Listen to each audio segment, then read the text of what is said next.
Le déficit immunitaire commun variable, c'est un déficit immunitaire qui est caractérisé par un défaut de production d'anticorps et qui est le déficit immunitaire symptomatique le plus fréquent chez l'adulte. Ça reste une maladie rare, on pense que la fréquence est estimée à un individu sur 30 000 en France et sa description a été très améliorée dans les 50 dernières années grâce aux nouvelles méthodes pour en faire le diagnostic. Les symptômes du déficit immunitaire commun variable, ils sont de 3 ordres. On peut avoir des symptômes infectieux, c'est-à-dire que c'est des patients qui présentent des infections répétées des voies aériennes supérieures, donc des infections ORL, des otites, des sinusites, des voies aériennes inférieures, donc des pneumonies.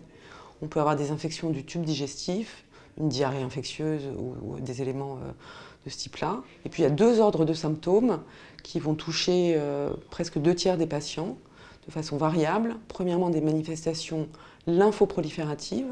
Ça veut dire que les organes lymphoïdes, le foie, la rate, les ganglions, mais aussi parfois le tube digestif et le poumon, ont des anomalies de répartition des globules blancs.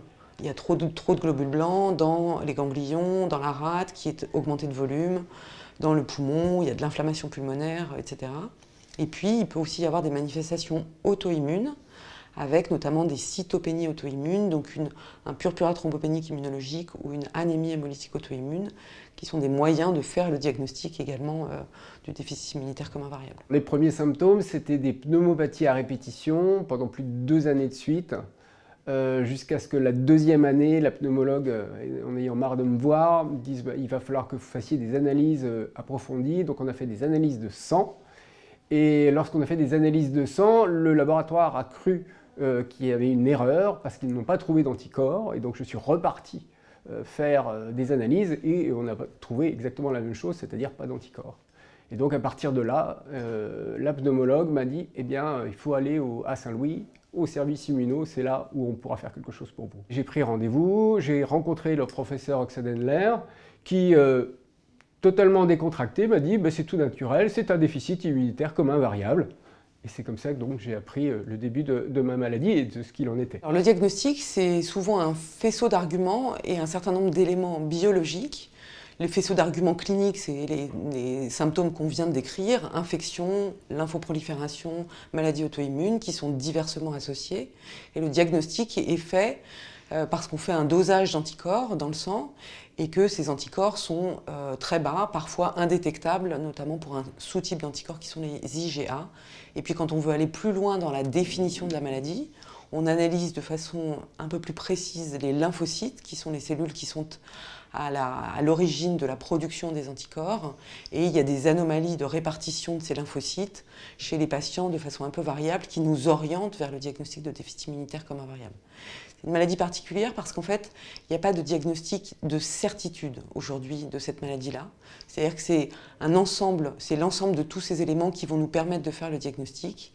Et puis, ce qu'on peut aussi dire qui est important, c'est que dans les 10-15 dernières années, alors qu'on pensait que c'était une maladie qui était sporadique, donc qui arrivait chez des individus comme ça, on s'est en fait rendu compte que c'était une maladie qui était parfois génétique.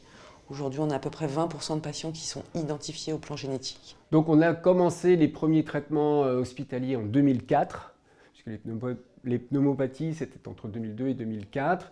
Et donc à l'époque, il y avait une possibilité, c'est sous forme de transfusion, et il y a un nouveau traitement qui est arrivé, qui se faisait sous-cutané avec un système de petite pompe, et il me semble bien que c'était un système canadien.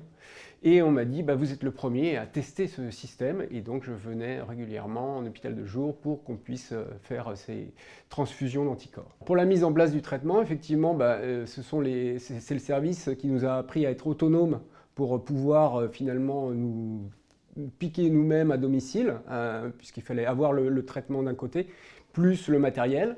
Et donc, en apprenant à manier et le traitement et le matériel, eh bien, on était autonome pour pouvoir faire nos traitements régulièrement, comme ça nous avait été prescrit. Les traitements, ils sont essentiellement liés aux symptômes.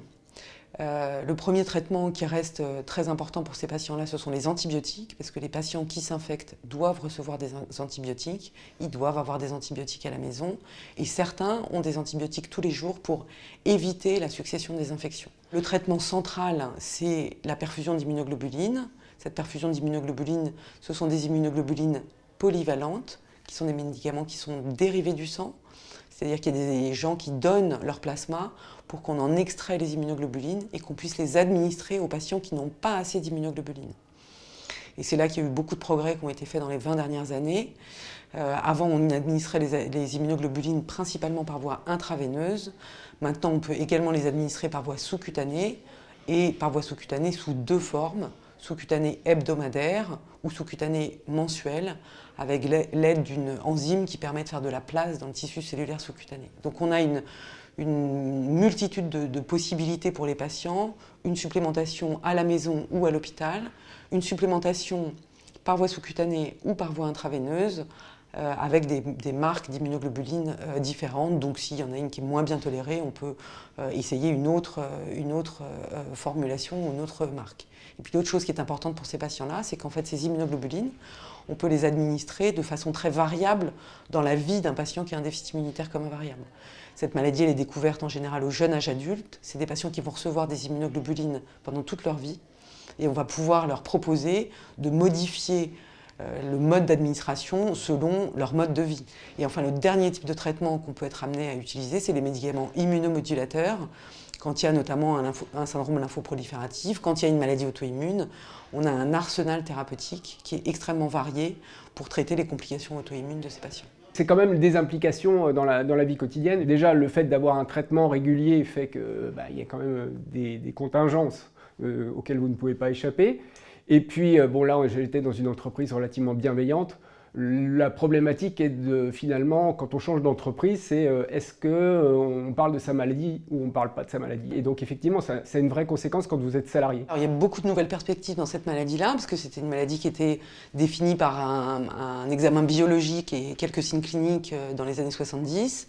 Et en fait, la découverte, l'identification d'un certain nombre de maladies génétiques responsables de ces déficits a évidemment bien amélioré non seulement la compréhension de ces maladies, mais aussi la prise en charge de ces patients. Et puis la dernière chose, c'est qu'on commence de plus en plus à discuter de traitements un peu innovants pour ces patients-là, qui sont basés sur la physiopathologie, c'est-à-dire qu'on trouve une maladie génétique et on essaye de trouver une molécule qui va permettre de contrer la maladie, d'améliorer les symptômes de ces patients.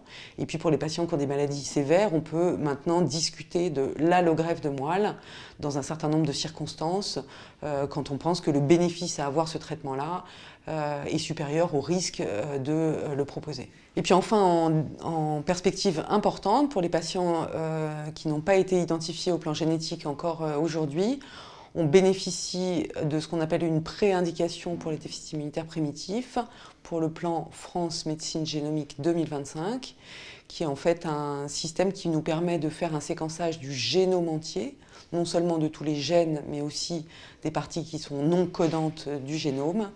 On peut proposer ça à des familles pour essayer d'identifier une maladie génétique qui nous permettrait d'utiliser un médicament basé sur cette maladie génétique identifiée chez un patient qui présenterait des symptômes particuliers, particulièrement graves ou particulièrement difficiles à traiter.